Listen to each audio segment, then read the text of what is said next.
Hello, everyone, and welcome to a helpful new episode of the StudioMEcast. I'm your host, Peter Regan, manager of StudioMe, joining you from our speakeasy here in our East Liberty location in Pittsburgh, Pennsylvania. And if you like the look and sound of this podcast, well, you can book it yourself online at studiome.me.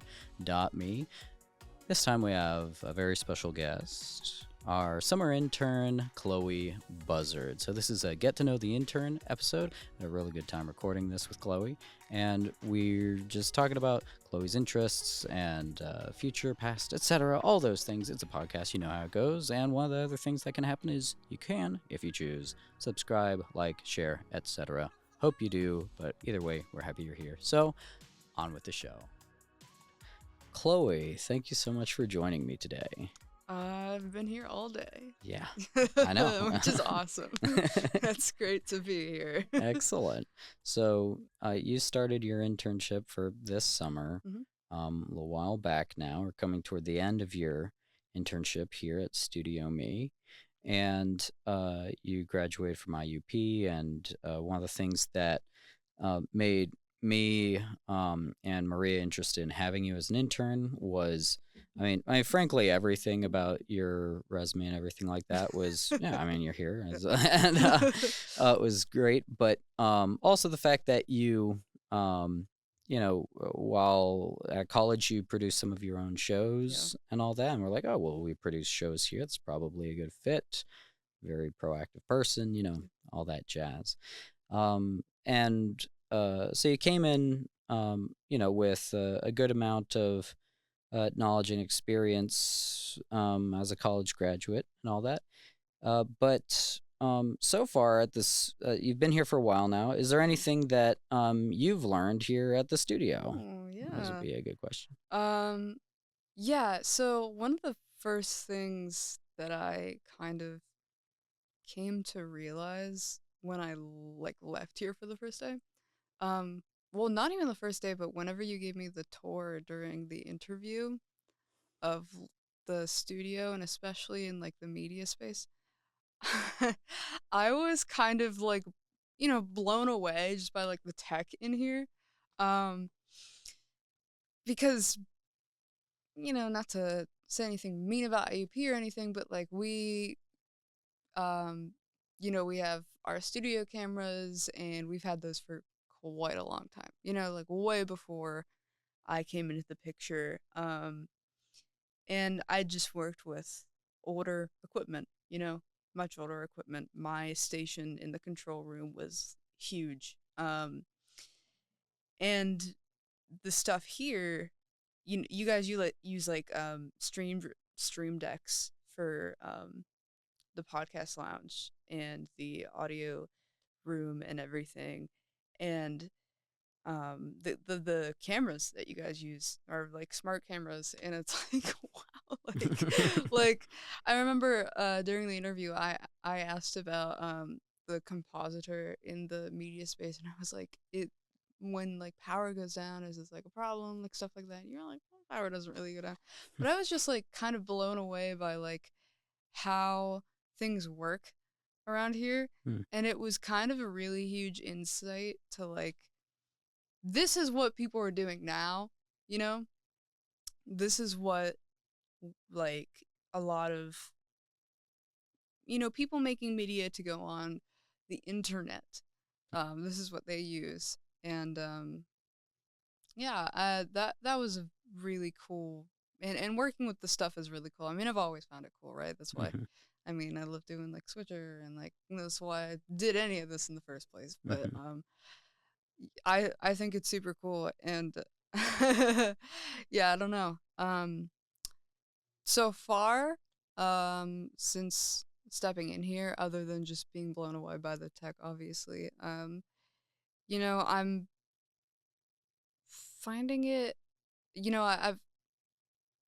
I'm adjusting. I've already adjusted now, to your guys's how you do Premiere, and what's the word?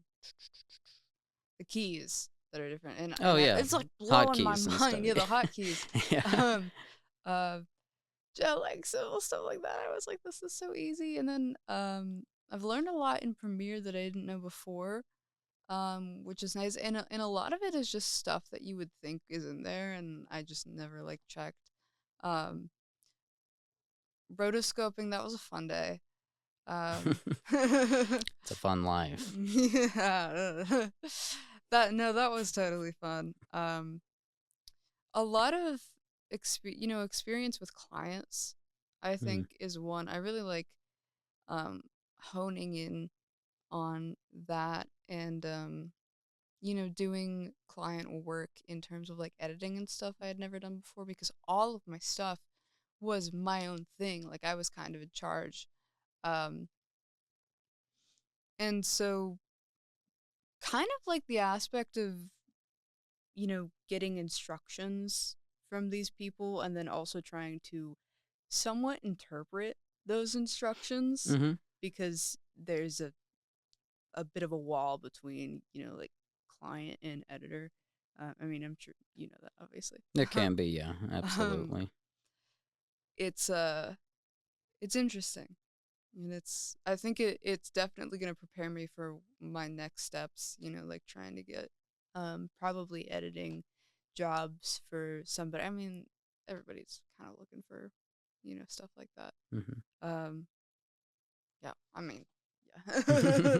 I just kind of rambled, but No, that's great. Is the worst thing that can happen on a podcast is people don't talk yeah, enough, right? it's So true. No, I love talking, so yeah. um, Well, we've had some nice conversations this yes. summer, which has always been a nice thing to make sure that time is made for at Studio Me. You know, that's if there's a little bit of a lull or there just needs a break needs to happen, Maria and I will talk about, I don't know, what's happening recently in a D&D campaign or Yeah, something, or yeah.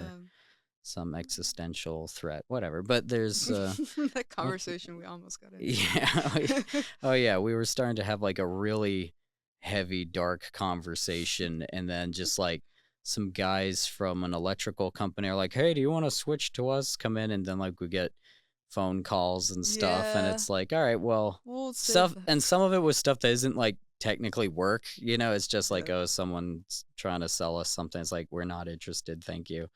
But just kind of broke that up. Mhm. But Um, yeah, Maybe for the good. maybe for the best. Yeah. I don't But know. anyway, so right. Well, let's. This is a sort of get to know the intern episode. For those of you at home, Mhm. um, uh, you've been able to operate for a bunch of the episodes Oh for the yeah. StudioMEcast in particular, but there's been times also where you've gotten to run the episodes for clients, Mhm. usually with one of us, I think always with like Maria or I, like, kind of there to make sure things are Mhm. going well, but we haven't had to like step in, or like that's just sort of like a safety thing, I guess. Yep. But that's gone really well and all that. Now, kind of getting away from the studio a bit and stuff, what are some of your interests and hobbies outside that, like Mhm. maybe they supplement your interest in producing in Yeah. media, maybe they're a break from it? What are some of the things that you're into? Um, Loaded question.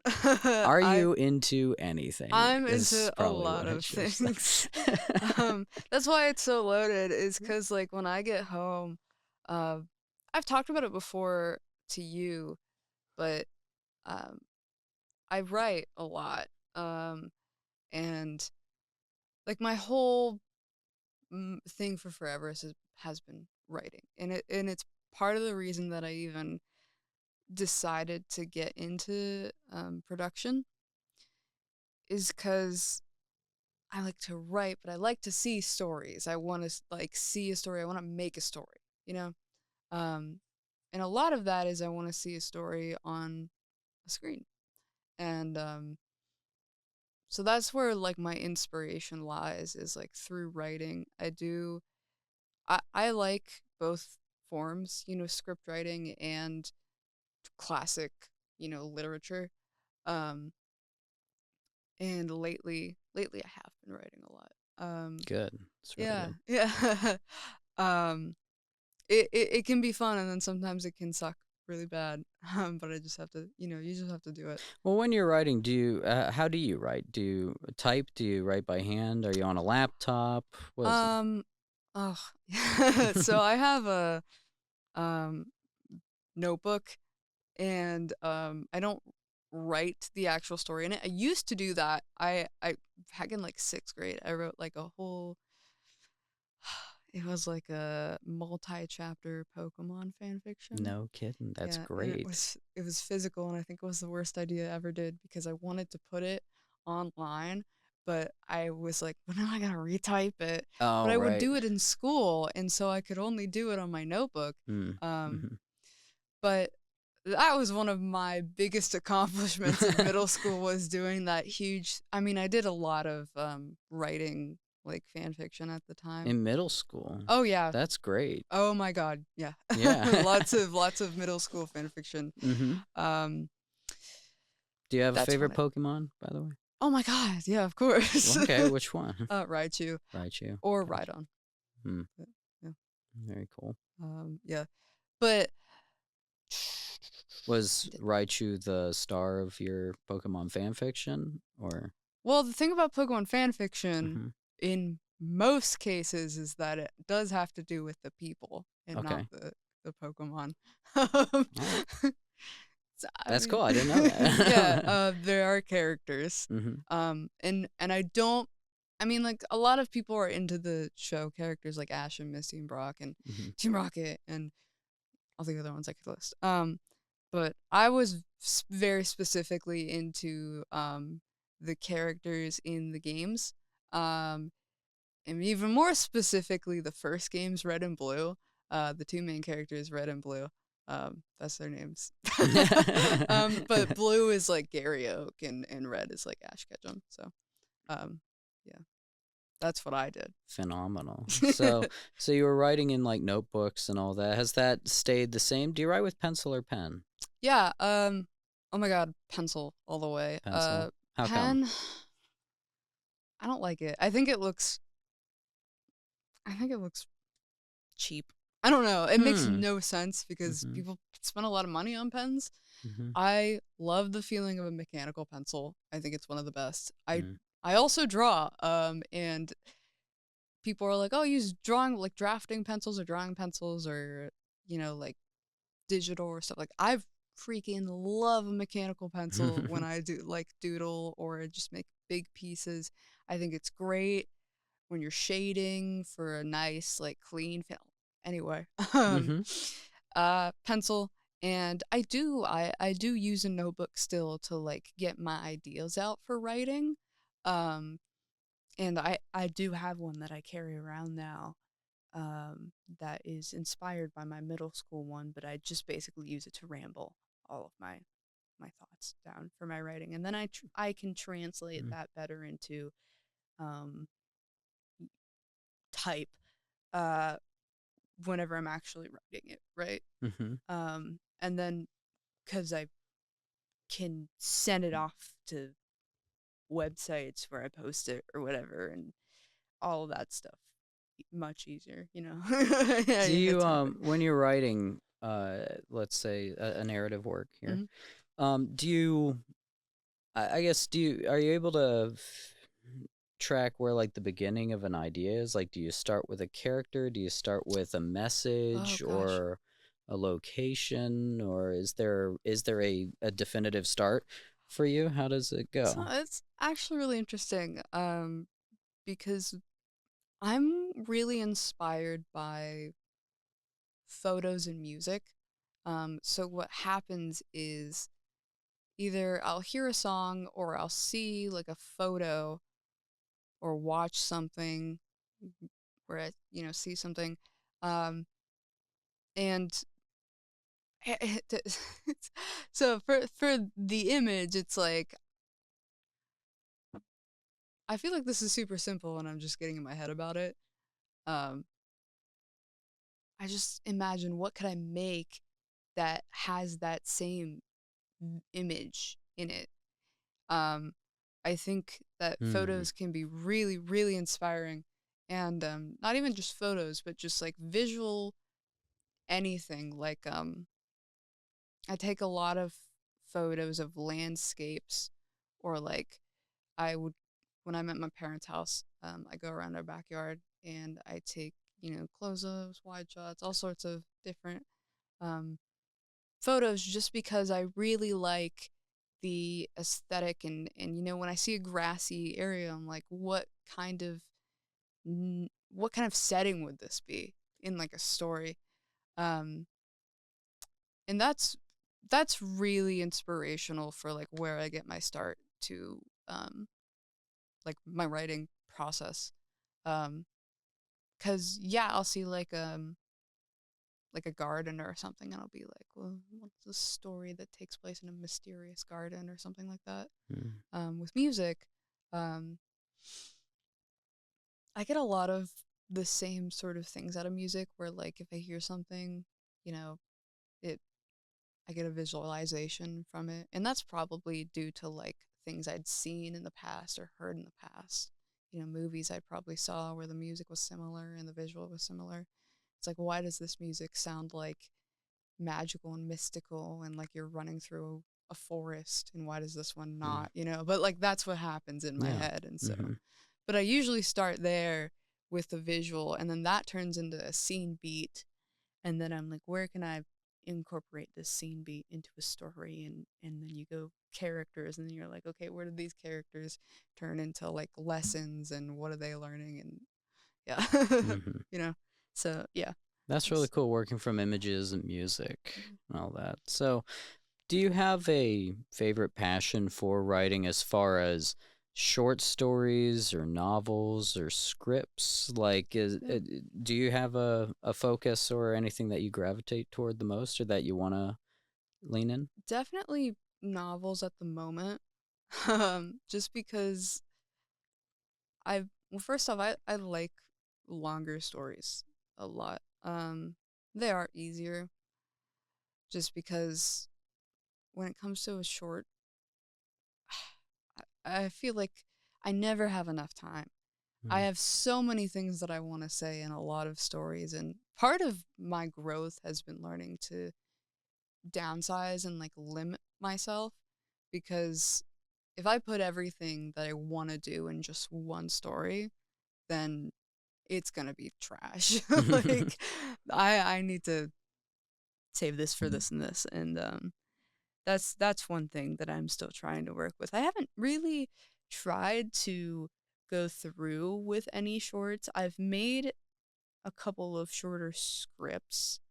Um, they're on my portfolio. I did one that was also a Pokemon fan fiction, I guess, more or less, but it was around 12 pages. Um, and that one was hard to make, honestly. Um, I think the closest other thing around that bend, that's not like under 5 minutes, that I've truly scripted instead of just like written out a paragraph for a teleprompter, um, was the superhero episode that we did for my show, my IUP TV show. That was 30 minutes though, which was long enough to make a like television episode like plot. Hmm. I do like those. Those are nice, but anything under like 20 minutes I think is harder. I don't know. Well, let's talk about your the what you just mentioned, which Yeah. was your show that you did at IUP. Yeah. Tell us about your show.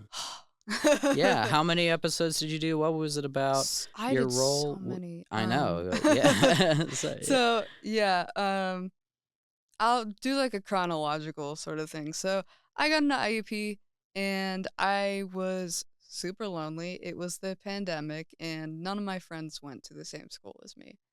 Um, and I had a lot of ambition. I wanted to do movies. I wanted to be in all sorts of things when I grew up. So I was like, I got to get involved. And I had a little like student advisor that they assigned to me. Her name was Haley Woodside. She was freaking awesome. I contacted her and I was like, "Hey, I want to be part of IUP TV," and she was like, "You're in luck because I'm like in charge of all that." She was the station manager. I didn't know that. Um, so she brings me in, and it's kind of like this group of friends, and they immediately were super welcoming. They were just awesome, and they were like, "Hey, do you want to go?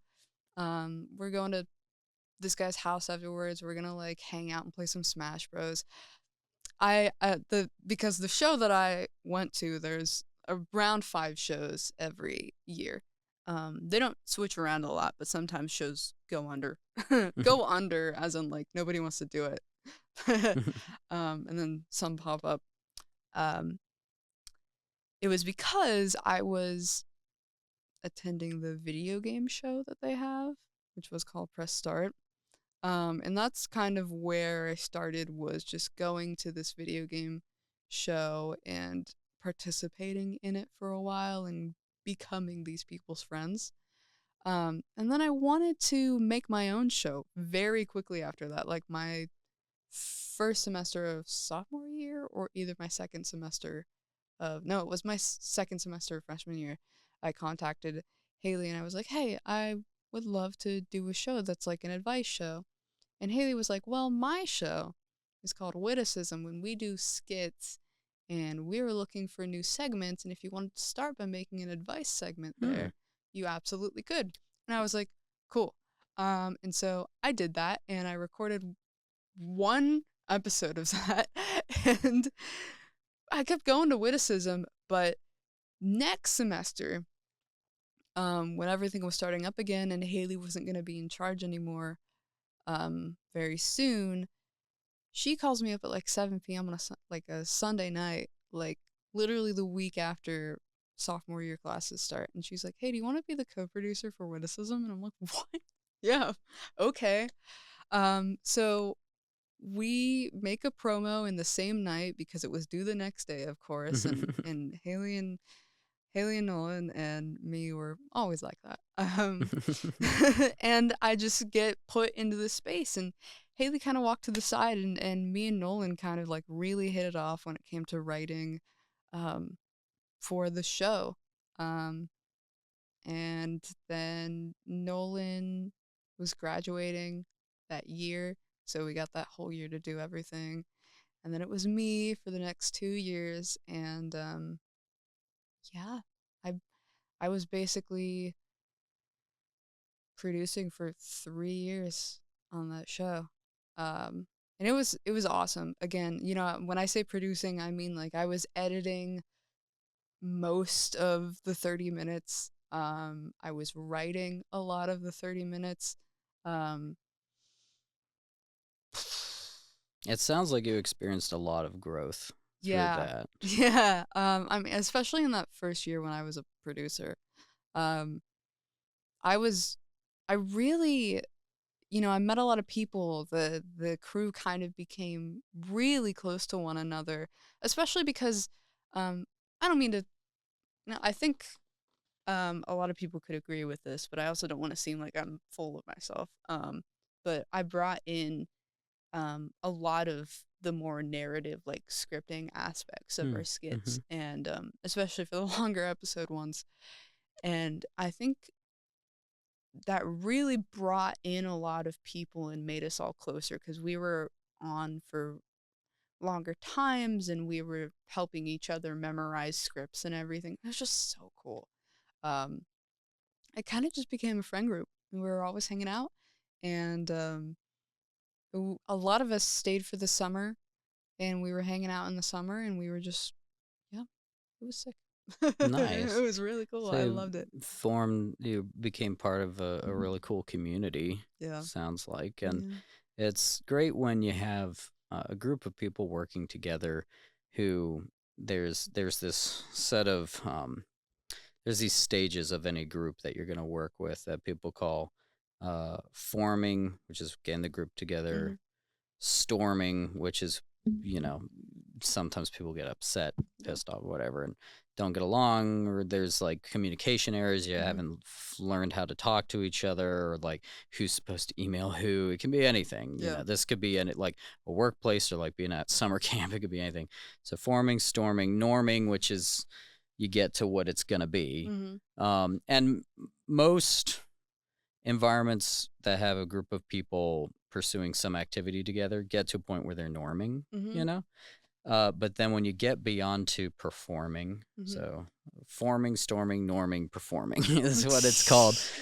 And when you get to a point where the group is beyond norming, is performing Mm-hmm. together, and it's like you get that synergy of a sum greater than the total of its parts.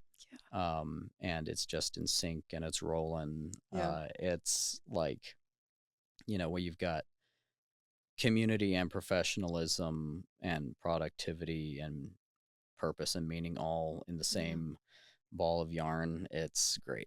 Yeah, it was truly amazing, and I've had to like kind of cope with the fact that it might be a long time till I find something like that again. I've held on to a lot of these friends, and I've lost some of them as well. Um, but yeah, I just hold it in my heart, and I'm just like, I hope I can get that back someday. But I'm well aware that it it takes a lot, you know. Yeah. But yeah, witticism was extremely fun. I think it was a really good exercise for my creative muscle, leadership muscle. I loved doing all that. I loved being able to be in charge of witticism. I think it was super fun. And that was that your first experience in that sort of level of responsibility where you have some leadership in a media role? In a media role, yeah. And that's something that you want to continue to pursue. Yeah. So is that sort of like your first taste of where you want to keep going? Absolutely. I Yeah. mean, it must have been really great. yeah, cool. Because I went into college and there was this very short moment. I mean, not too short, but there was a short moment in my first year where I was like, is this right for me? Was it a low point or just a I was just question? confused. I was just like, I spent a lot of my high school years thinking I was gonna be an astrophysicist. Really? Yes. Did you study that? I wanted to study that. I took AP Physics to hype myself up for it, and I was reading a ton of, you know, astronomy books and physics books, and it still is super cool. But then again, I took AP Physics, and I was like, this is the worst thing in the world. um, it was just awful. So I was like, this is not it. And that's when I kind of started to be like, okay, what's something that I'm going to like, right? What's something that speaks to me? Because I grew up in the mindset, and I still, carry it to this day, being that I grew up doing like physical drawing and art, and I just learned somewhere along the way that I just couldn't go to school for that.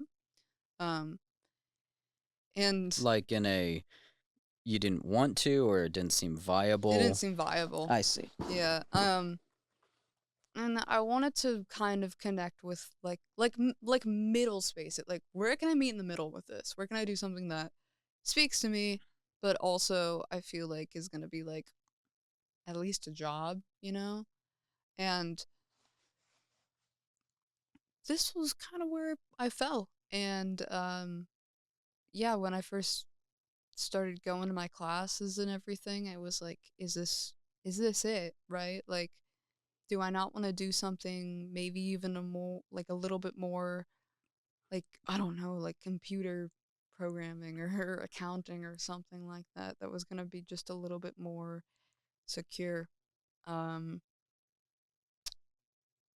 but then I started working on those shows and actually being a little bit in charge and being part of the process, and I realized that I love a studio setting.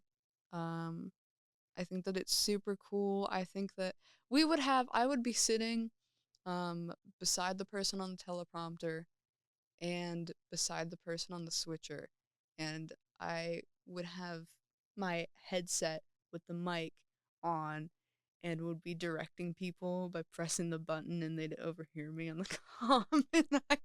It was just like amazing. It was an amazing feeling to to be in that studio space, and do that. And a part of what I grew into wanting was to be on like night shows and doing like comedy stuff like that. Like SNL would be like awesome Mhm. to be on. Like it would be sick. Like even in the back, like a lot of people are like, I want to be in the skates. Like I don't even put me in the back, and I'll be totally fine. Like I mean, I think I do have a great sense of humor, and I'm a great writer, but whatever. I agree. Your So. sense of humor has been, you know, a wonderful thing to behold. Awesome. It's been when we did those painting recordings Yeah. with Maria, Hmm. where we had the paintings and we were looking through them, which we were just like farming for reels, at that for that. But just some of the stuff that you came up with Hmm. was had me, rolling, at least inside. I was trying to stay in it, Me too. I did all right. But yeah, well, that's good. So, how old were you when you kind of figured like this is what you want to do with like um media, being in studios, that kind of like producing thing? I was in my probably my second semester of sophomore year of college. Mm. Before that, it was a lot of I want to be involved with making movies or TV or music videos, but I wasn't like set on it. It was very vague, you Mm. know. I was like, I'm just gonna see. Mhm.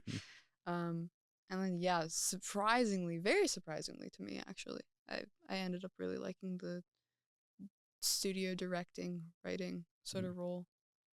So this you like being in Hmm. studios. You one of the main reasons it sounds like you responded to is that sense of community, Hmm. being on a team, creating something with a group of people, shared goal, that Yeah. kind of thing. But you've always had, even before that studio experience, you've had an interest with stories and writing. Yeah. Um, is there have you noticed if there's been a consistency or a shift in what you're saying in your stories? Like, I know like not Yeah. all writers are like message driven, Yep. Yep.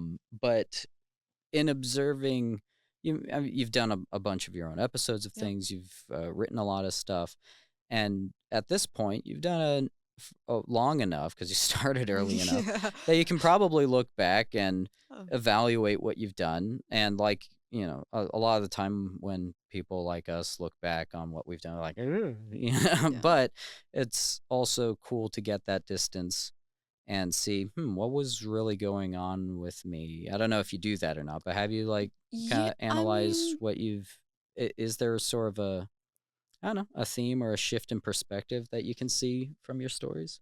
um, so like I don't, there's not always like a consistent sort of focus on theme, but I think I've always wanted to make something that elicits a visceral reaction, like something inside. Um, I what I do is I think my main goal is to take the feelings that I have and let them be felt by other people. Um, it's interesting because it's like what do you mean like that? But like for example, I got the really amazing opportunity to do an unofficial exchange program in France, like when I was in high school, and the beauty of we were in the Alps, we were in Grenoble, just the beauty of that space and the things I did and the sights, the smells, the feeling of that is what I like. I would love to put that into something, and I've always been like that. And that's a part of why like I get the inspiration from the photos and everything, and especially from my own stuff like that, is like I want to take this, and I don't want to hold it for long. I just want to give it to somebody else, Hot like potato. Yeah. yeah. Just because it's a great feeling. I love it's fun to feel things. It's great. And that's why I like drama movies a lot, is because I feel like one of their main purposes is to make people feel something, maybe something new. Mm. Um, so yeah, I mean, does that answer that I question at think all? so. Yeah, it's because what I was really getting at was what I mean.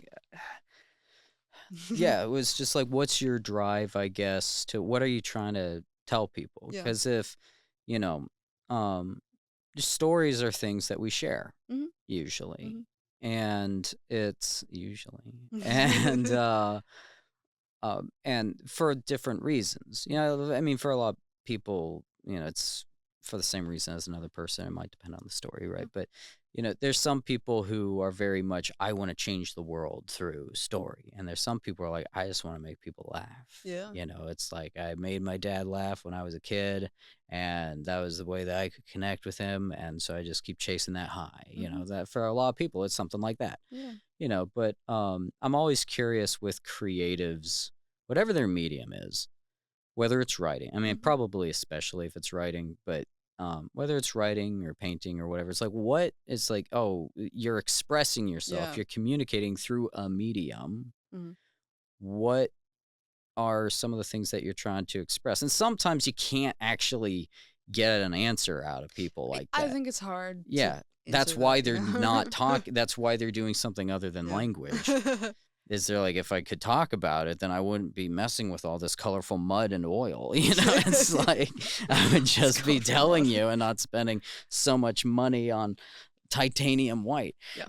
and Yep. special brushes made of animals that like just yeah. And it's, Made of um all sorts of yeah, animals. but that's because that's an interest. Like I keep going like deeper and deeper in a lot of these interviews of just like, because I love talking with people on this. I ask similar Mhm. questions a lot of the time, Mhm. and part of that's because I know I'm going to get different answers from people, That's true. and trying to get at like, all right, what is you know there's there whether it's a movie, it's painting or writing or whatever, it's an expression, and I'm Mhm. like, all right, that's a communication, and I really like to do the best I can to understand, like, all right, well, what's projecting that?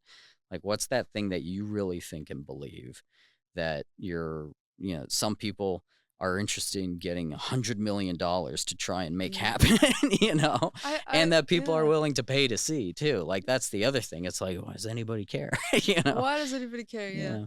Yeah. Um, I think as you said that, I kind of also realized that but when I say, the hot potato thing, I think it also deeply comes from like I want to share what I have and what I've experienced. Um, and that even stems from like, so I have ADHD, and I've had it for as long as I can remember. Well, no, second grade. But a thing that came with that was hyper focusing on anything I possibly could. It's why I was writing those Pokemon fan fictions when I was 13, was because the only thing that I could think about was Pokemon, right? And sometimes that is still true. Um, but uh I where was I going with Well, we were this? talking about you were saying hot potato with feelings, trying to share what you have. Yeah, and when I feel inspired by those things so strongly, I feel a lot of these feelings so strongly and in ways that are very hard to communicate to people who haven't experienced those feelings. And so I think a lot of it is me taking any inspiration I can and wanting to, again, give it to the next guy. Try to just, and I don't know, maybe it doesn't make any sense. Maybe it's like a weird reason and is not going to work or anything. But like, at least I can try, like Hmm. just to portray what I feel and what I see. And Is that part of wanting to, I don't know, be understood so people have a good idea of who you actually are?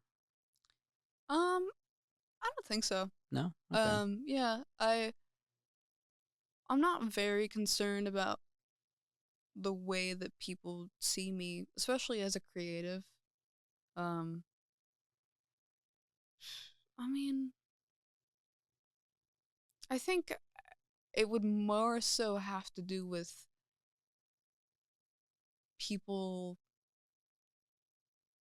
Hmm, yeah, I don't know if so. Like again, because I keep going back to the idea of like making something that's inspired by what I experienced in France. Like me, I'm barely a portion in that. Like I'm not writing somebody who's based off of me in there, and I'm not writing a story based off mine. I'm just providing this sensory experience and the events and what happened. And what happened is like, I had fun, right? And sometimes that's it, like feel the feelings of having fun there and maybe get a little bit jealous when you see it. you know um yeah, I don't think it really has anything to do with like my portion of it. And like that's not to say I see myself as like small or like something like that, like, but when I think about my writing, um especially when we get into like long novel territory and it's not comedy or anything, it really turns into just a hot potato. That's very cool.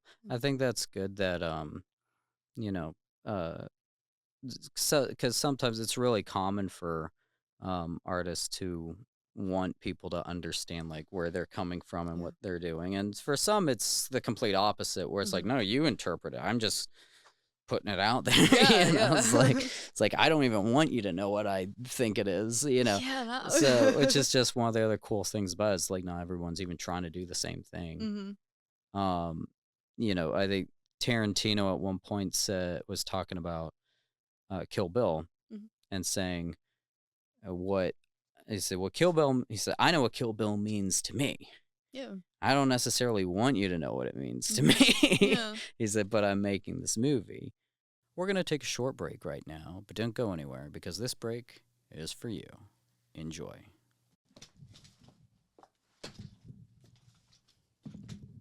Hello and welcome to a new segment here at Studio Me, where I tell you things. Today I'll be telling you the history of rotoscoping, and behind me will be my example of rotoscoping that you will see from the past week. So let me tell you the history of rotoscoping. Rotoscoping is a technique used by animators and visual effects artists to replace background footage in film. The technique was originally created in 1915 by Max Fleischer, who used it in his animated series Out of the Inkwell. Before computers, rotoscoping was a time-consuming process that consisted of tracing a subject frame by frame using a pencil and a projector. Some modern examples of rotoscoping as a technique include animation and Aha's Take on Me music video. We all love that one. And Joel Haver's popular online video series. He was in Smiling Friends recently. Okay, if you enjoyed this, make sure to let us know down below, and I'll see you guys next time for the fastest explanation of anything ever. Bye. Welcome back to the StudioMEcast. We are here with Chloe Buzard, our summer intern. I was just realizing that I forgot already what we were talking about. Oh, well, we were talking about, the last thing that I had said was like Quentin Tarantino saying like, Oh yeah. because we were saying sometimes artists want, what they're like, Yep. what they do. Yeah, there's, yeah, I think it's also, so just coming back in. Mm-hmm.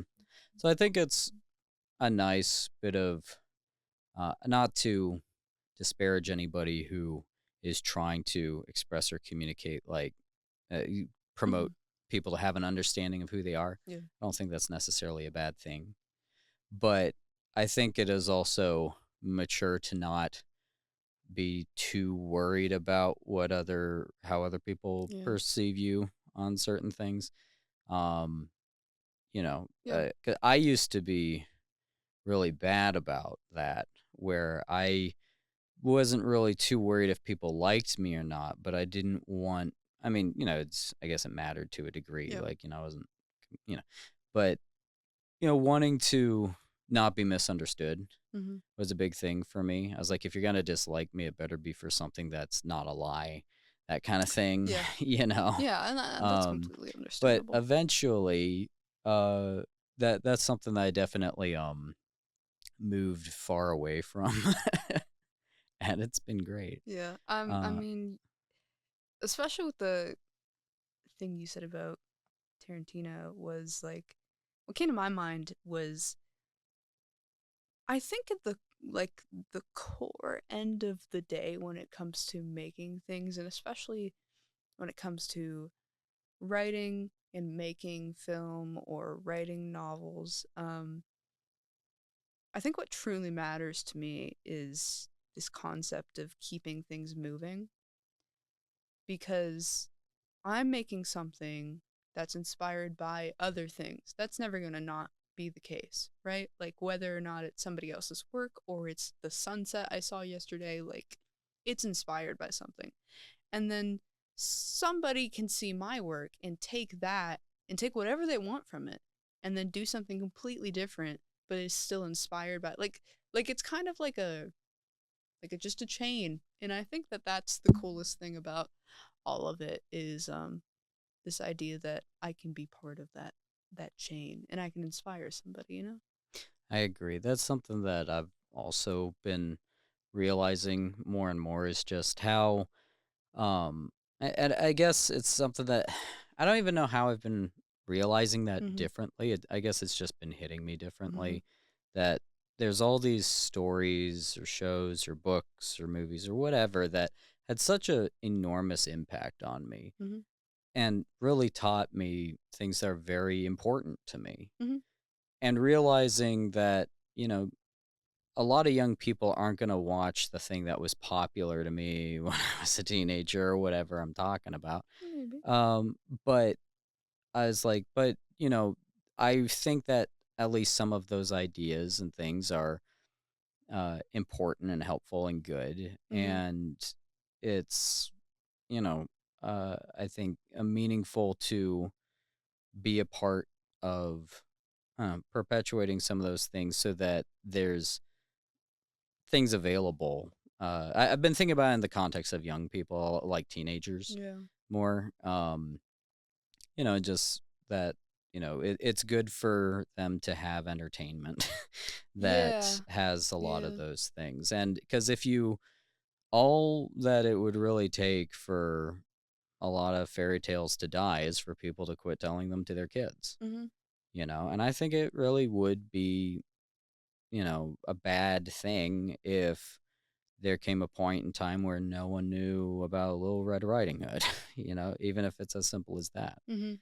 But in order for that to happen, it's like, no, that actually is a living thing and you got to put breath into it Yeah. on a regular basis. It's not always, I'm not even talking like on a big epic, like, you know, big budget movie level. I'm just talking Yeah. about keeping that kind of thing alive and going Mhm. and not just for the sake of it, but because there is something important and meaningful there. Like I remember that being the way that my mom told me about being careful about strangers. Yeah. That's what for when she told it to us, that's what Mhm. that story was about, Yeah. and at least one of the things, Mhm. she probably had a lot of messages in there, but that's what stood out to me as a kid.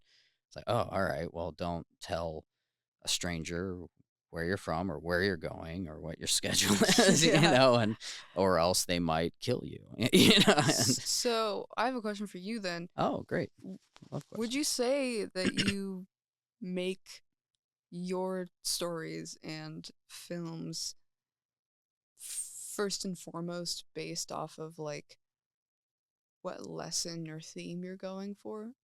No, No. no. Okay. Um, Eventually, it will become apparent to me Yeah. so far. Mhm.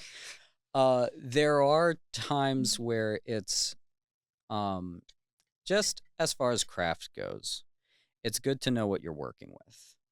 You don't want to just, if you're a carpenter, you want to know what kind of wood you're working Mhm. with. You don't want to just grab something and be like, well, I mean, I'll make a ladder out of this, but I don't know if it's going to hold me.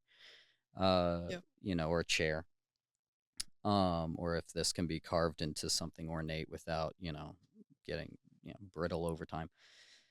And themes are part of the tool set, Yeah. and so are messages. So, um, you should be aware of what you're working with. Uh, that sounds like, nah, I don't like saying it like that because I don't think there really is. I don't think there are a whole lot of shoulds for art. Let me put that Mhm. out there. This is how I feel. When I say you should do it this way and that, I'm talking to me. Yeah. Let me be clear about that. Not that I don't think there aren't objective things out there, but this is how I Yeah. do it. It's good to know what I'm working with Mhm. because that helps the direction when I'm directing or writing something, especially when I'm directing something. That helps me do my job, which is not controlling or micromanaging, Mhm. but directing Mhm. people uh, towards stuff. Like if it's an actor, I don't want to tell an actor, like, okay, so when you say this line, do this and then do that and that. It's like, no, no, no, that's their job to Yeah. interpret that. But pointing out to them, you know, what is most important to your character at this time. And the reason why I think that Mhm. is because what everybody's story really has to do with is this particular thing. Yeah. They're all struggling with that, and we see how each person is reacting differently to that. That's what this is really about. Now, an actor, the way that I work, Mhm. and is pretty normal in those cases, an actor could come back to me and say, I'm not sure I agree with that, Mhm. or I don't agree with that at all. Yeah. And say, I think what's most important to this person is not that they're struggling with their death, but they're struggling with their father's death. They haven't even begun to think about that they're going to die yet Mhm. because they haven't even begun to be responsible for their own life. Mhm. They're only however old or mature or whatever. And it's like, okay, and that's where it's a collaboration, Mhm. you know. Um and so you want to know what you're doing, but I am very um hyper vigilant about not creating propaganda with my own work. Yeah. That's something I'm very intense about. I don't even do it like I don't even make like political memes. Mhm. All right. I might enjoy them. you Yeah. know? Yeah. Yeah. I mean. And it's like I'm not, and I don't even necessarily think propaganda is always 100% of the time a bad thing, because my favorite war movie, current date of recording, Mhm. is a propaganda film Mhm. that at the end says, like, is like, hey, buy war bonds. All right. It's called Mrs. Miniver. Mhm. And it was made before, I believe, before the United States entered the Second World War. It was made during the war.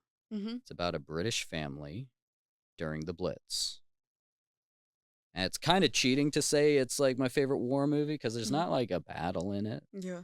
It's not like Saving Private Ryan and all that, but it's a war movie. Yeah.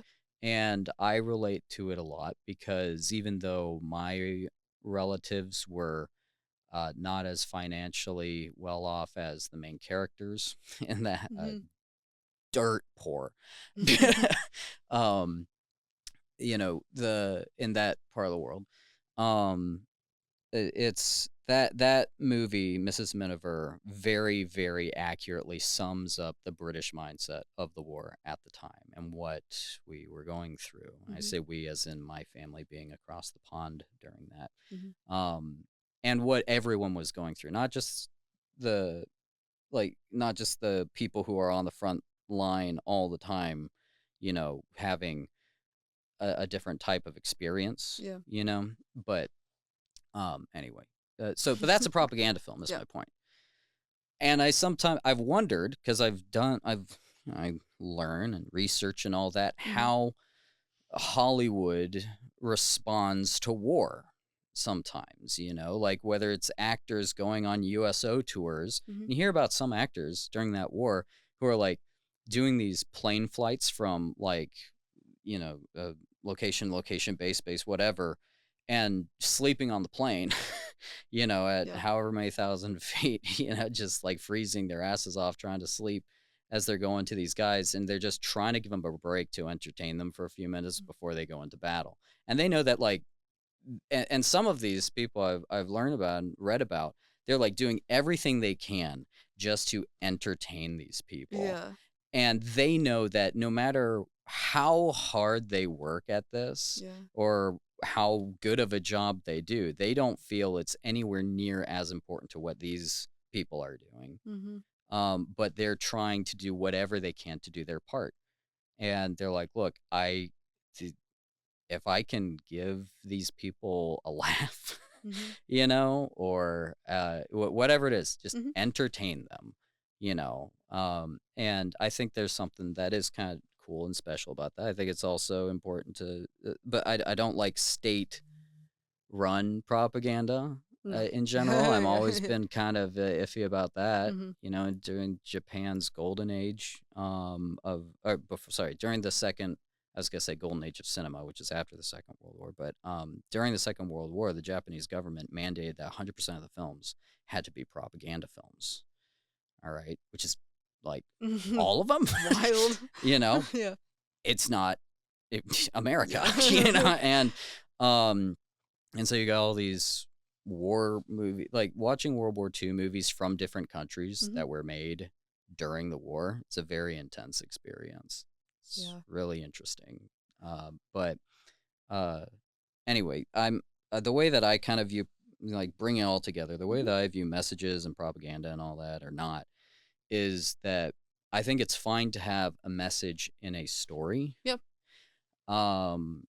Sometimes it's best, and sometimes there might be a message that slips through that you didn't intend because you are not. I'm kind of leaning more toward the idea that we're not creating anything. That we're discovering stuff that's already there. I haven't completely gone 100% into that camp of thought that we're just finding the movies that already exist. I haven't gotten that far off that, but I've started to ask myself that question. Yeah. And I feel, I Yeah. mean, especially when it comes to, if you're truly dedicated to writing people, and if you're making characters that turn out to be not one-dimensional, then I feel like there's gonna be developments, like, I don't know, like if you're making humans have stories and lessons, and sometimes it comes out and it's one sentence, and it's like, and I feel like, that obviously that's going to come out in just like unintentionally. I don't know. Yeah, I think it's totally fine and great and often good to have a message wrapped in a story. What I don't like is a story that's just kind of wrapped in a message. Yeah. And with that, what you just said, talking about what people are really like, my general thought is if it really happens, then you can depict it in some way or represent it, I would say. I've written with people before who had a very different approach to that, where they didn't want to represent things they didn't like, even though those things happened. I don't mean like inappropriate content, Yeah. all right? But and it's not. I mean, I might think they're wrong, all right? But ultimately, it's just two different approaches. And sometimes when you get two different or a bunch of different writers with different approaches working together, really cool stuff happens. Yeah. In fact, I think it's likelier that interesting things are going to happen than not. If you can stand each other. But you know, but yeah, sometimes people, I think, want to want to drive change through art. I'm presently in the more sitting from the position of having art imitate life. Yes. Yeah, I me too. want to tell the truth. I want to be honest with what I'm saying. the idea of getting caught lying is like a horrible concept to me. Like I'm like, don't even start doing that. Yeah. Yeah, but the uh but yeah, I think being honest and truthful, real life's very uncomfortable. Not all movies have to be, Yeah. but uh some should. All may, none must, some should. And Mhm. yeah, but I mean, messaging comes up, I'm aware of it, but I don't usually think I want to make a movie that deals with this political or activist. Like I've spent time in activism before Yeah. on different subjects, you know, and I can't think of one off the top of my head that I regret Mhm. or stop believing in. But I was doing that as a documentary filmmaker Mhm. and just documenting what was happening. Mhm. Um, you know, and you're gonna put your opinions in some of your work sometimes. But yeah, that's Yeah. I try to be aware of the message, but I don't usually have the message be a driving force in what I'm doing. Usually right now, I think Mhm. that making something engaging and entertaining and actually worth watching, like people who aren't invested in what you're talking about outside the movie need to be interested in it Yeah. while they're Yeah. watching it. And And I think that's like pretty much just as important. yeah. Otherwise, don't make a movie, write a blog. Yeah. It's Right. like Well, there's other ways to say what you want to say. that's the thing is like when it comes down to propaganda or propaganda at this, you know, um or making art that you think is going to teach somebody something, is it's like that, to me at least, defeats the purpose of it being art, cuz now you're doing a job. Now Hmm. you're doing it to do something else. Um for something else, you know. It it's not the same as what art to me is, which is like doing it not for any real reason, like just Hmm. doing it, right? Letting something out.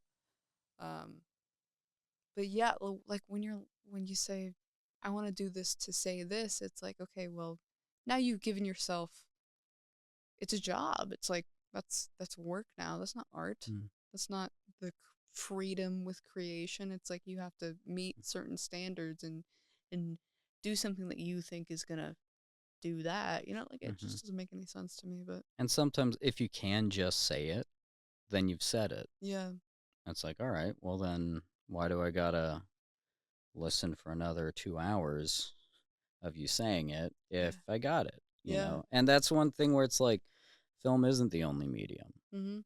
You know, there are writers, there are poets who can sum up something in a way that I can't Yeah. because it's not my medium, it's Mhm. not my craft, you know, it's not what I have experienced. I haven't developed using that language, you Yeah, know. and I think there's room for everything to be explored in every medium, but there Mhm. truly are better mediums for some things, you know? Hmm. Like, especially this is where I think video games come into play about certain stories. Yeah. Because you can tell a story in a video game and you can get a much more intimate relationship with it than you could, say, watching a movie. Watching a movie is so much visual and sound design, and you're really focused in it. There's so many different things between that and, for example, like you said, like poetry or like a blog post or a picture, and none is better than the other. But I do think that some, if you have a specific idea, that not to say like this concept is better here, this concept is better here, but if somebody came to me and gave me their own little idea, then I would want to go through all the options, you know, instead of just say, yeah, let's try to make that into a 2 hour long movie. Hmm. Yeah. What else could we? So like this might be better as a mini Yeah, series or a book or yeah. something. I think that's a good thought, that because there's some ideas I've had where I've done that. Mm-hmm.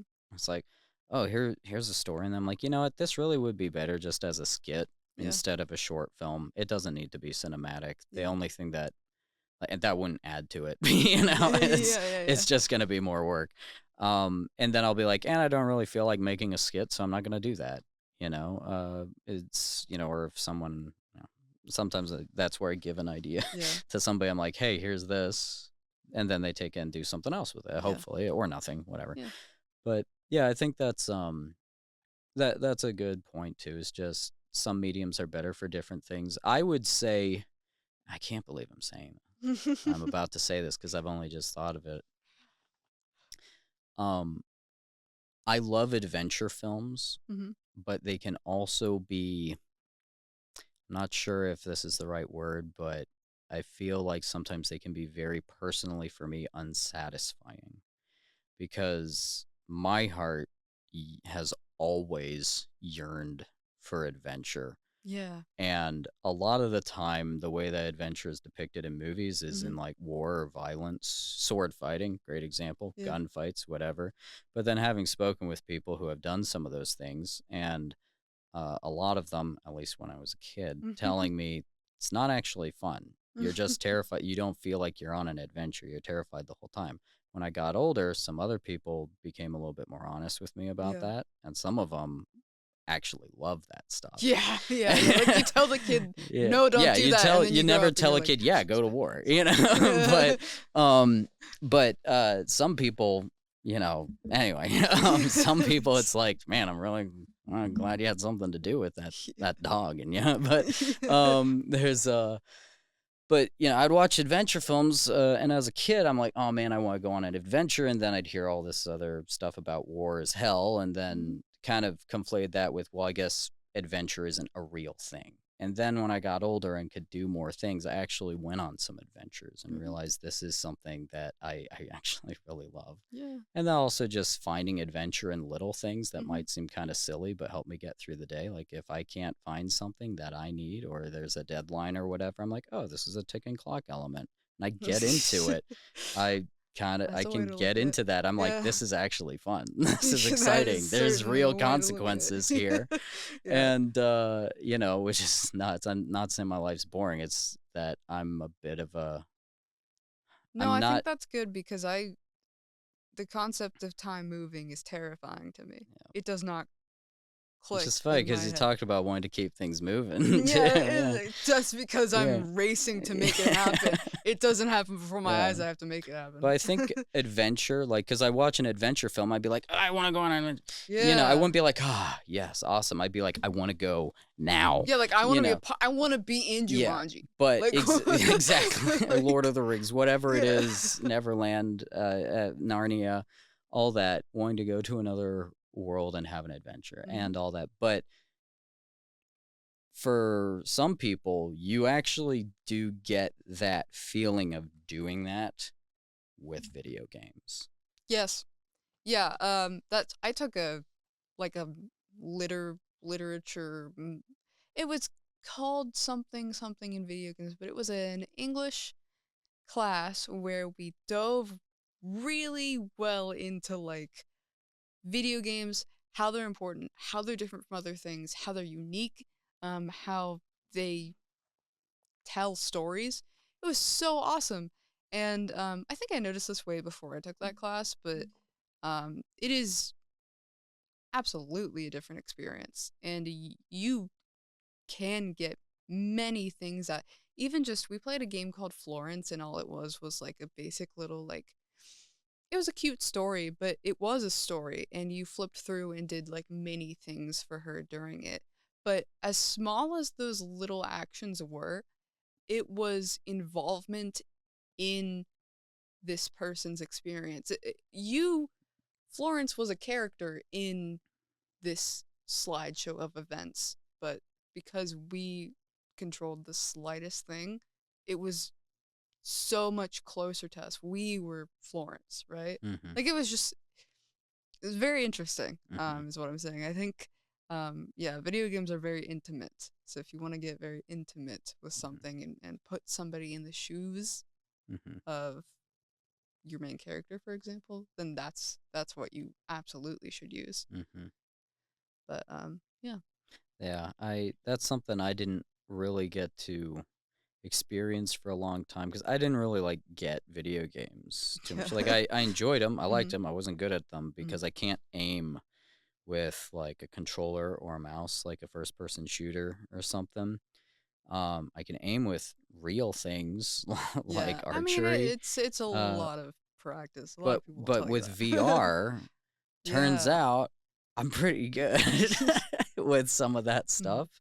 Because I've been doing archery since I was like 7, and then there's this archery game, and I was immediately good at it. And Nice. I finally, the first time I played that Uh-huh. game, it was the first time I got that feeling that I was like, oh, this is why most people actually like video games. Like, I like them for other reasons. Like, I Yeah. haven't had this feeling Yeah. before where I'm like, I go through, do archery, jump, whatever. And then I'm like, I'm Legolas. I'm John Wick right now. Like I'm a Yeah. total I'm a hero. Like Yeah. I just pulled this off and There's it so many wasn't things it could like do. me being like, all right, jump once, go over left. Okay, memorize this set of Mhm. movements. It was like, no, like in the moment it You are was there. it was It awesome. yeah, it's cool. So that's I think for me, I I might take this back later, but it's like for me, I think adventure is more satisfying or potentially more satisfying through the medium of video games Yeah. for me than movies, even though adventure films are some of my favorites. I mean, they're good. But It's yeah, yeah. but they make me want to go do something. Like Mhm. they very much inspire me, but they get Mhm. me amped up. I'm like I gotta go whitewater rafting or something, like Yeah. Yeah, um no, that's yeah. half of where my inspiration is like Hmm. when I see like a good movie or like Hmm. listen to a song, I'm like Yeah. I gotta go, you know? Do Like you have I usually ask people like, is the stuff you make the stuff you like to watch? And you mentioned before mm, like you did the Pokemon fan fiction, so I yeah. guess at least a lot of the time. But I also Yeah. like to ask people, do you have a favorite movie? A favorite movie? Yeah. Oh my gosh. Okay. So, I'm really bad when it comes to naming favorite movies for a very long time, and by a very long time, I do mean like past 5 years. Um, and that is a very long time for me, by the way. It's not. I'm not just being. That's an entire degree, so fair enough. Whatever. uh, it was Fight Club. I love Fight Club. I Mm. love Fight Club. I don't know what it is. I think it's just so fun.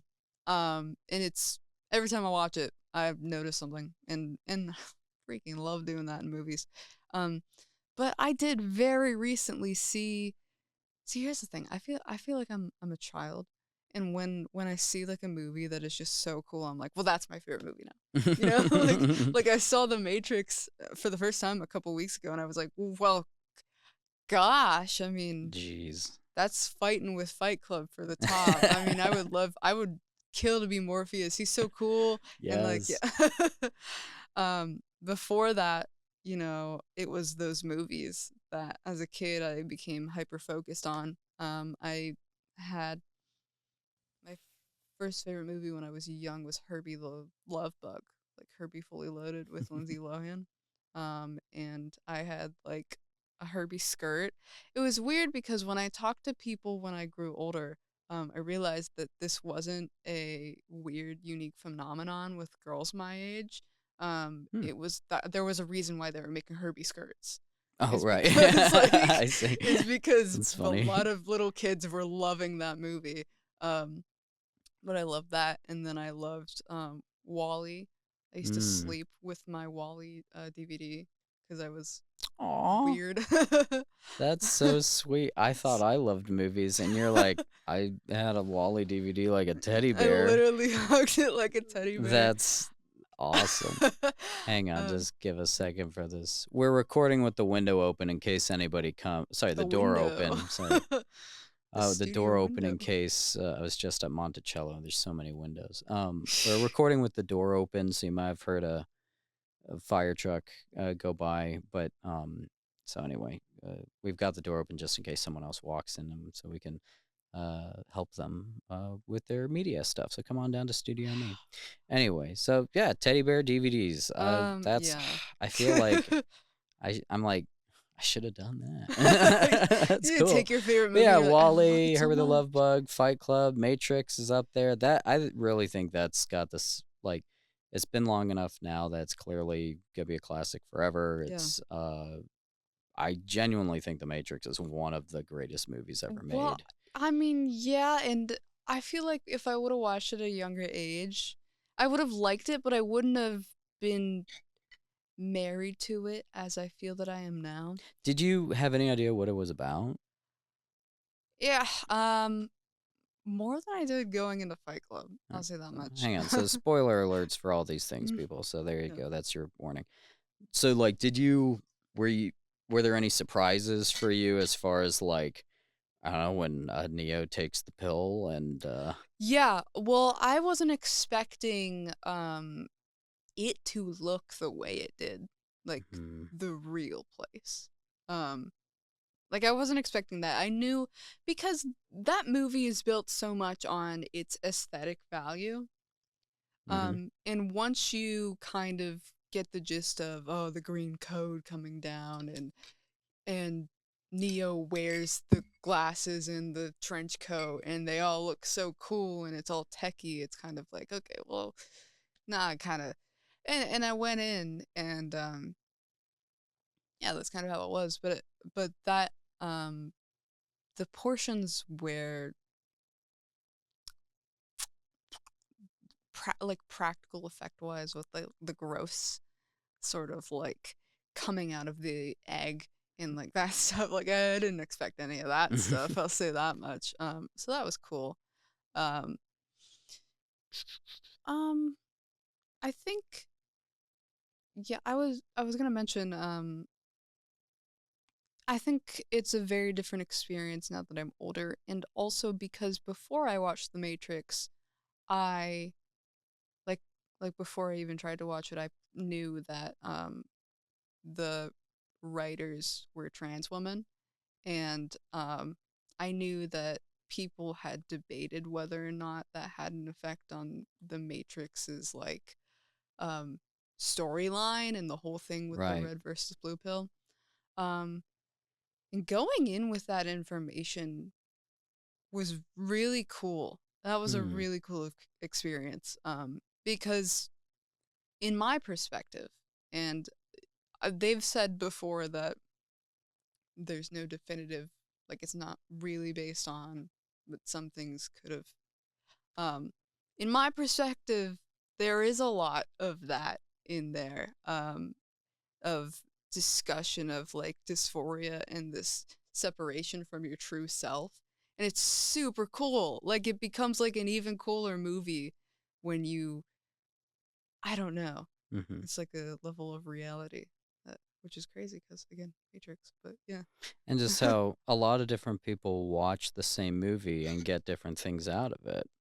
yeah, You know, and even from the creators being like, I mean, this we weren't necessarily making it because of this or hmm whatever, but uh you know, or but maybe that was something going on that influenced it in a yeah, like maybe they were a little aware of it, maybe they weren't. yeah, You know, it's like and maybe they don't even know.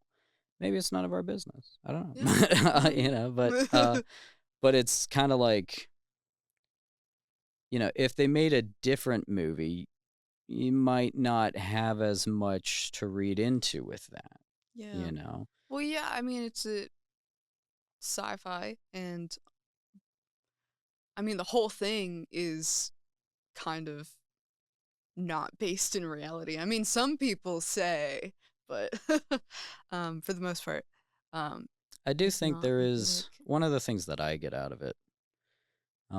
I'm not the only one. Like this hmm is something that, you know, one of the main themes of it, but the idea of, you know, mentally breaking out of the programming, so to speak, and kind of getting a sense of what's really going on hmm in the world.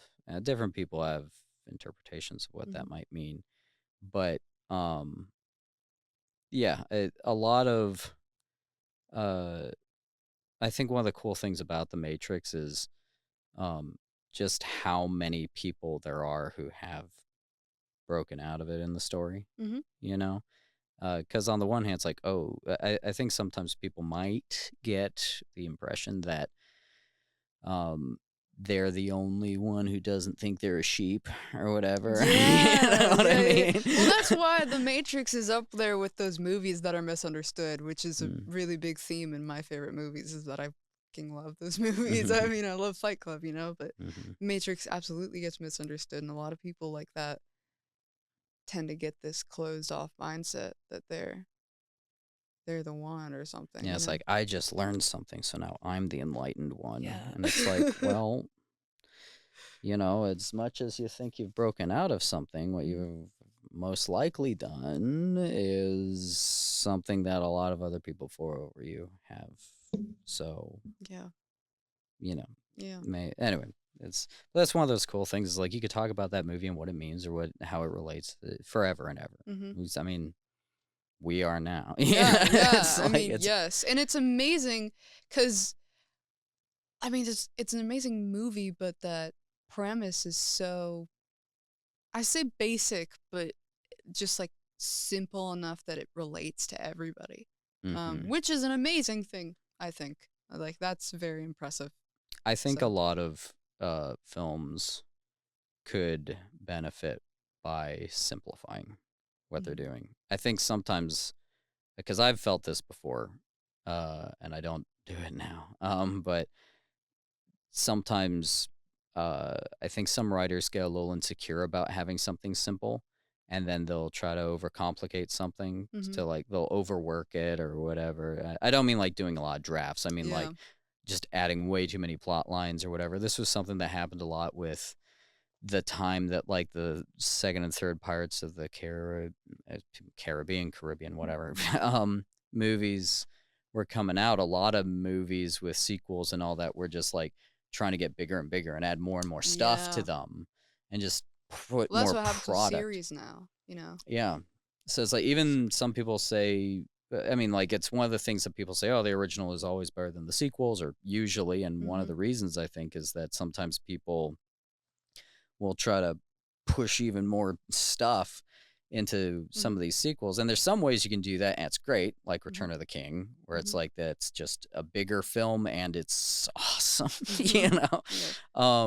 And then there's sometimes where it doesn't work for everybody. Yeah. And I think it's because sometimes people, it's like, if just because an idea is simple and clear doesn't mean it isn't profound. In fact, sometimes I think that genius, one of the ways that I kind of like define it or recognize it in someone, is when someone is able to like recognizes or does or says something that once they bring it to everybody else's attention, suddenly seems obvious. Yeah. But no one else figured it out yet because they hadn't been there. It's like opening a door like to a room that anyone could have, but you just always go to the same route every time. And then someone's like, hey, look at all this stuff in here. It's like, it seems simple and obvious once you go in there, but it's like, that's one of the ways that when I see someone who does something like that, whether it's presenting an idea or around the studio, if Keith or Maria or Joe or whoever like does like just makes a change in our workflow that maybe we could have been doing for years. Yeah. And then it's like, oh, that saves time. Why didn't we think of that? Well, yeah, exactly. Like sometimes it's so simple and it's like you were just overlooking. Because we're doing what we're doing, you know. But those are things where I'm like, oh, that's genius, you know. When it's that is when it seems obvious. It's like how you know someone's a master is when they make it look easy, you know. Is part of it anyway. Yeah. But that's cool. So, well, fantastic. Well, let's hit a few more things. So you're nearing the end of your internship here. Yeah. For your required hours and all that for your program. Striving forward into your promising future, Chloe, is there? Do you have any next steps planned or prospects that you have in mind at the moment, or interests, directions, and all? Slightly. I not trying to bet on any sort of like job opportunities or anything, especially this type of one. But what I would like to do is probably sell myself a little bit online for editing jobs. Just because I know there's a ton of people who are trying to make content who want that from somebody. Um, and I mean, I can do that and I can make, a quick buck doing it. It would be great if I got, like actually hired by somebody doing that, but um I don't want to make any bets. I what definitely gonna keep looking around. I think that my next stop is gonna be to really focus on doing that and then also doing my own work because I haven't really gotten a chance to work on my own films and Mm. make make what I want to make, It's always been stuff for my TV show or stuff for the internship as much as I love it. But just to truly use a lot of my time working on my own stuff and working with my friends and trying to figure out what I can put out, build my portfolio quite a lot. That's what I want to do next. Great. Yeah. Well, some of the things that we'll have in the description of the video, you have any links to your portfolio, Yeah. perhaps website, we'll see. Anyone wants to have me. Yeah, if there's any social media that you want people to follow you, Mhm. we'll just make sure that we put that in there as well. Yeah. And yeah, well, it's been, great having you as an intern this summer. Like Yeah. when I did Mason's Get to Know the Intern episode, it was like at the beginning of his internship. So I get to do yours toward the end of yours. Yeah. But it's been really great having you here. It's been great being here. I'm so glad. It's turned out like I'm getting a little emotional, Hmm. but I always get emotional. So I don't know. Well, make friends. it's not totally over. Yeah, It's like that's your true. internship is coming to an end, but if you ever want to come on a podcast sometime, Yeah, and then there's that'd be also fun. like, if you're doing a film or something and you need any help or advice or anything like that, or input or Mhm. whatever, you can always reach out about that kind of thing, of course. Yeah, and I mean, I don't know how stuff works, but like likewise, if you need a hand one day, then let me know because like it's likely that I have a day off or something. Awesome. Well, I have Like, a feeling that someday I'll be giving you a call about yeah, something, yeah, that But and yeah, yeah. absolutely. I also I really need to figure out how to become part of the 48 because Oh, every yeah. single time you do a podcast, you bring in somebody from there, and I'm like, dang, that sounds fun. Yeah, well, it's coming up pretty Yeah. soon. So there's teams have registered, but like I think you can still join teams. Mm-hmm. Or I mean, yes, you can still join teams. So if you want to do it, there's ways to do that. If you need any, yeah, just follow up with me and I'll help you get Yeah, involved with something. that would be I've great. got to Yeah. know somebody who's doing it at this point. So, but yeah, and but part of the thing that's nice about internships is like, well, I had internships, Mhm. um, uh, and it's something that like, even though years goes by now, sometimes before I talk to some of the people that I did internships Mhm. with, every once in a while I'll get a call from them or I'll call them or whatever, Yeah. and it's like one of those things where, yeah, well, you've been an intern at Studio Me, and if you're like years down the line, and you're like, oh man, I haven't talked with Pierre for like 10 years or whatever, but it would be cool, yada, yada, just shoot me an email, ring me up, Yo, yeah. need something, let me know. Yeah, So, absolutely. I mean, but yeah. that goes for you too, Mason. I didn't get to say that because when you're in like on your podcast, because of the beginning, yada, yada. But anyway, but it's been great having you here. You still got some, days left and all that, Yeah. but I've enjoyed this interview with you, and yeah, and also, and you can always come back to this if you've got a film that you're doing or whatever. You do the 48, I'm or gonna you try. release your book or something Yeah, like that. I love release my talking book. about it with you. Make another fan fiction. That's right. Yeah, have the main character be a Pokemon. Yeah, I guess I can try that. I'm kidding. I don't know anything about that, but yeah. So anyway, well, but seriously, it's been great. So, Yeah, it and has. yeah, I hope your fall goes very well. Thank you. I hope so too. I really do.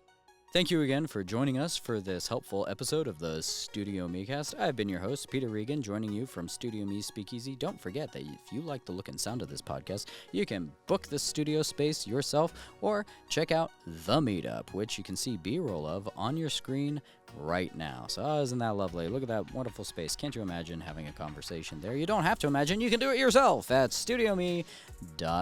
We make media easy. Like, share, subscribe, do all that fun stuff, and we hope to see you next time. Bye-bye. Hey, I hope you enjoyed that episode. If you want to start your own podcast, why wait? Reach out to us at StudioMe.me, and I hope you hear me again soon.